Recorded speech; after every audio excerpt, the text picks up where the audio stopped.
Salam dan bahagia, Bapak Ibu guru hebat. Pada pembelajaran matematika kelas 10 di SMA Negeri 1 Loimunding, kami membuat refleksi pembelajaran matematika menggunakan aplikasi TikTok dan presentasi pembelajaran matematika menggunakan media Canva. Berawal dari banyaknya siswa SMAN 1 Loimunding yang menggunakan aplikasi TikTok dan Canva. Akan tetapi, sayangnya tidak banyak siswa yang mau memanfaatkan aplikasi ini untuk kegiatan belajar mengajar, sehingga kurang memungkinkan terjadinya refleksi atau pemanfaatan terhadap proses pembelajaran. Mengatasi permasalahan tersebut, siswa diajak untuk menggunakan aplikasi TikTok dan Canva sebagai media pembelajaran. Dalam materi ini, kami juga melakukan pembelajaran berdiferensiasi untuk mengakomodir gaya belajar setiap siswa dengan melakukan asesmen awal. Mereka menggunakan smartphone untuk mengakses tes gaya belajar yang tersedia di internet. Dari kegiatan tersebut akan teridentifikasi dengan cepat apakah mereka mempunyai gaya belajar visual, auditori, dan kinestetik. Selanjutnya akan kita bagi 3 kelompok besar berdasarkan hasil asesmen tersebut. Model pembelajaran yang digunakan adalah Center Medsos yang merupakan akronim dari Scientific Content Creator Media Sosial, yaitu memodifikasi pendekatan saintifik dengan menambahkan langkah kreativitas serta mengintegrasikan pendidikan konten kreator dalam setiap langkah. Menggunakan langkah mengamati, menanya, mengumpulkan informasi, asosiasi, mencipta, kreativitas, dan mengkomunikasikan atau refleksi. Langkah pertama yaitu mengamati. Siswa dengan kelompok gaya belajar visual melakukan pengamatan tentang sifat-sifat logaritma melalui proyektor atau smartphone. Siswa auditori dengan diberikan penjelasan oleh guru atau menonton video mengenai sifat-sifat logaritma. Sedangkan siswa kinestetik dengan cara melihat video sambil memotret mengerjakan latihan soal sifat-sifat logaritma di buku latihan. Langkah yang kedua yaitu menanya. Guru membuka kesempatan seluas-luasnya kepada siswa untuk bertanya mengenai apa yang sudah dibaca, dilihat, disimak tentang sifat-sifat logaritma yang telah dibuat oleh konten creator pada aplikasi TikTok dan Canva. Langkah yang ketiga yaitu mengumpulkan informasi. Siswa auditori mendengarkan podcast tentang sifat-sifat logaritma yang dibuat oleh konten creator di Spotify, YouTube, dan platform lain di internet. Siswa dengan gaya belajar visual melihat tutorial maupun bahan ajar tentang sifat-sifat logaritma untuk menumbuhkan minat siswa terhadap konten kreator di website maupun video YouTube. Kinestetik bisa pergi ke perpustakaan, membaca buku matematika berkaitan dengan sifat logaritma, atau berkunjung ke lembaga bimbingan belajar yang ada di kabupaten atau kota, atau bisa pergi ke rumah guru untuk belajar dan mengerjakan latihan soal sifat-sifat logaritma. Siswa juga mengumpulkan penyelesaian dari berbagai sumber dan guru memfasilitasi proses pembelajaran atau pengerjaan latihan soal-soal logaritma, kemudian meminta ketua kelas untuk menjaga situasi kelas supaya tetap nyaman dan menyenangkan selama proses pembelajaran berlangsung. Langkah keempat yaitu mengasosiasi.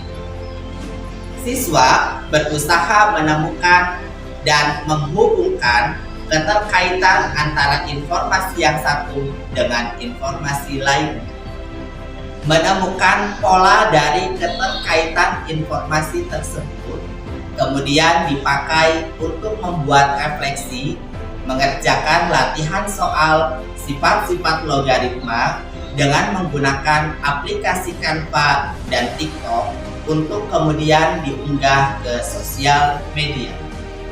Langkah kelima dalam center medsos yaitu mencipta. Refleksi terhadap proses pembelajaran yang sudah dihasilkan, kemudian dilakukan proses pengeditan sesuai dengan aplikasi yang digunakan. Dapat menggunakan aplikasi Canva maupun TikTok sehingga menghasilkan produk yang beragam. Siswa secara berkelompok juga dapat memilih tempat yang menurut mereka nyaman untuk belajar. Siswa auditori misalnya bisa memilih tempat di pelataran. Belajar sambil menikmati alunan musik tentu yang sesuai dengan usia mereka dan diputar secara sama. Siswa visual memilih tempat di bawah pepohonan, belajar sambil menikmati suasana indahnya sekolah. Siswa kinestetik memilih tempat di serambi masjid sekolah, sehingga mereka bisa leluasa belajar sambil duduk, bersila, sambil berdiri, sambil jongkok, atau bahkan sambil tiduran. Para siswa diharapkan dapat berkarya senyaman mungkin.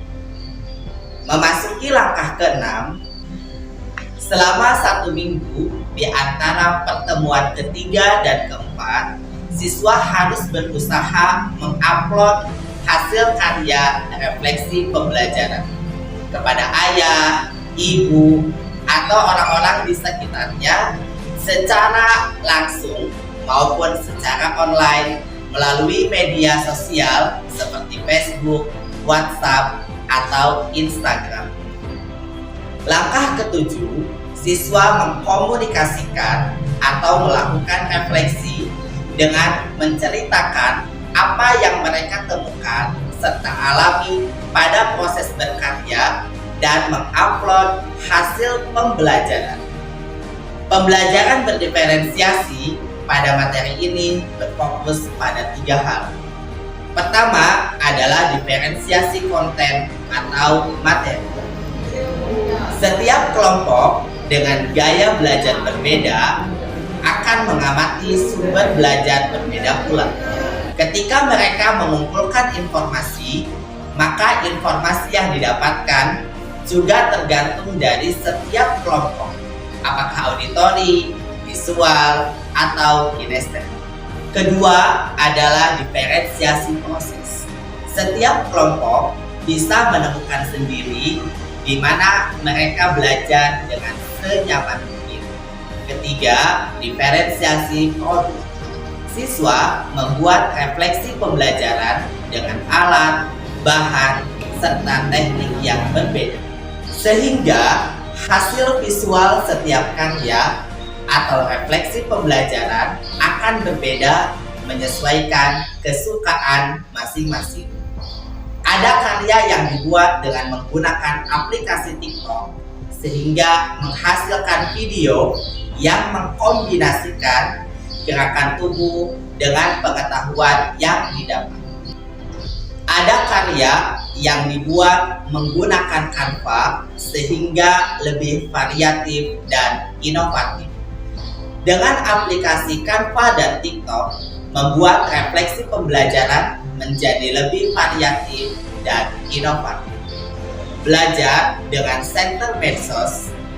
siswa mendapatkan pengalaman baru, terutama pada langkah konten creator. Awalnya, sebagian besar dari mereka cenderung malu karena mungkin masih belum terbiasa. Ada perasaan takut dicibir atau tidak sesuai ekspektasi. Tetapi, guru terus memberikan motivasi bahwa goal dari center medsos bukanlah bagus atau tidaknya karya pembelajaran yang diupload, tetapi proses dari pengintegrasian pendidikan konten creator pada setiap langkah, serta keberanian untuk mengupload karya kepada orang di sekitarnya secara langsung maupun secara online melalui media sosial mereka. Salam dan bahagia Bapak dan Ibu guru.